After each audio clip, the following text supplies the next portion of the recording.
What's up, good people? My name is Felice Leon, and you are watching Food for Thought. We are super excited to be speaking with Trevor Noah. He's the host of The Daily Show. He's an author and also a stand-up comedian. Trevor, thank you for inviting us into your space. Oh, thank you for having me. This is fantastic. The lights, I feel like glowing. We're glowing nice, here. Yeah. It's quite awesome. You look good in the lights. Thank you. Did you guys get that? So Trevor, you have a memoir out. Speak a bit to Born a Crime. I wrote a series of stories from my childhood. The book is called Born a Crime. And the reason I called it Born a Crime was very simply because I grew up in South Africa, and more importantly, I was born at a time when it was illegal for black and white people to have interracial relations. My mother is a black woman, South African. My father is a Swiss man and a white man. And so they got together during a time when it was prohibited by the law. And in breaking that law, I was essentially born a crime. That is the beginning, really, of the journey, as opposed to the journey itself.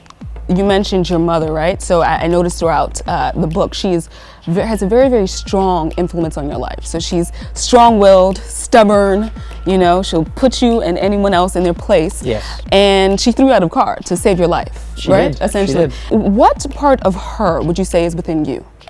Wow, I have so many parts of my mom that I inherited from her. Her sense of humor, her stubbornness to a certain degree, her thirst for knowledge. For most of our lives, it was always myself and my mom. We were a team together. In South Africa, my mom really lived up to what we have as a phrase, "Wathinta abafazi, wathinta imbokotho," which means you strike a woman, you strike a rock.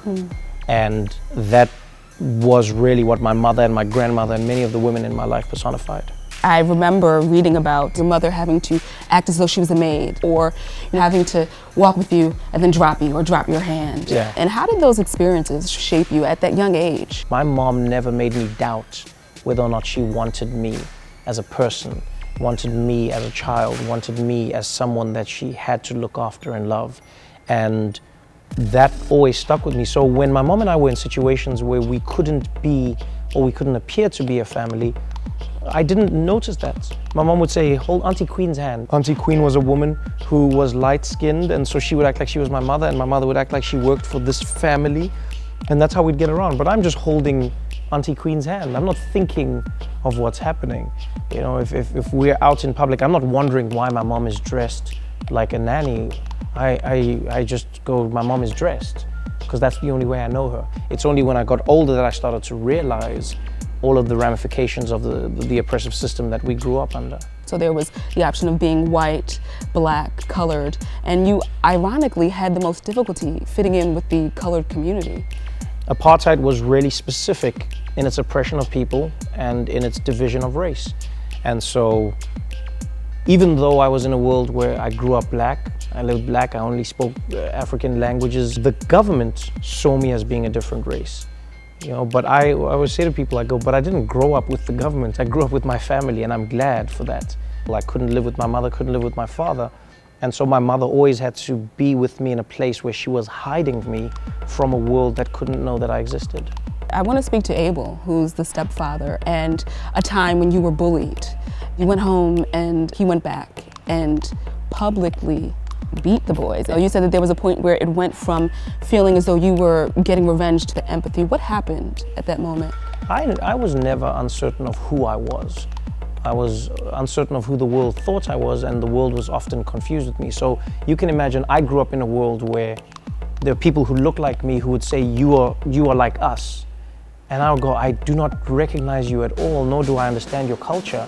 I've only grown up in an African household. I've only grown up in a black African household specifically. So I don't know how to relate to you. And then those people would reject me and feel like I was rejecting them and their culture. They go like, you think you're better than us? You think you... And I was like, no, I genuinely do not know what this is. I got bullied a lot because of that. I used, the anger of my stepfather to punish, a boy who was bullying me. I only saw how similar we were when he was experiencing the same pain that I was. Before that point, I never humanized him. I never thought of him as having a thought process or being a child just like me. And only when, you know, my stepdad was beating him did I see terror in his eyes, and I thought, I know that look, I know that feeling.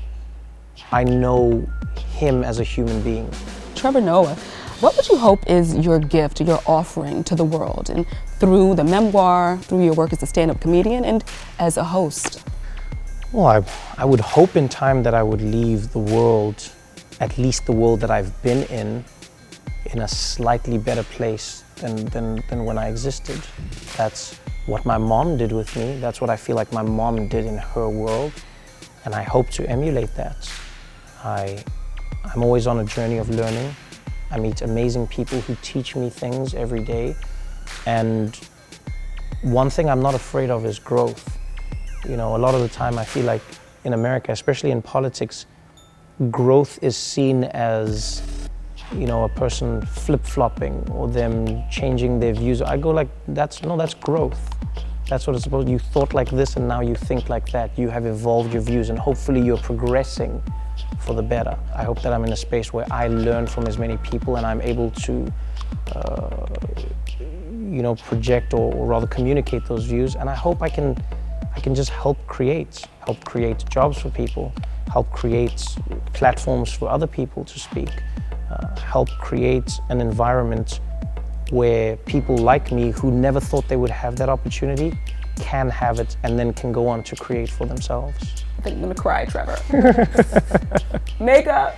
Hey, I'm Trevor Noah and you're watching The Root TV.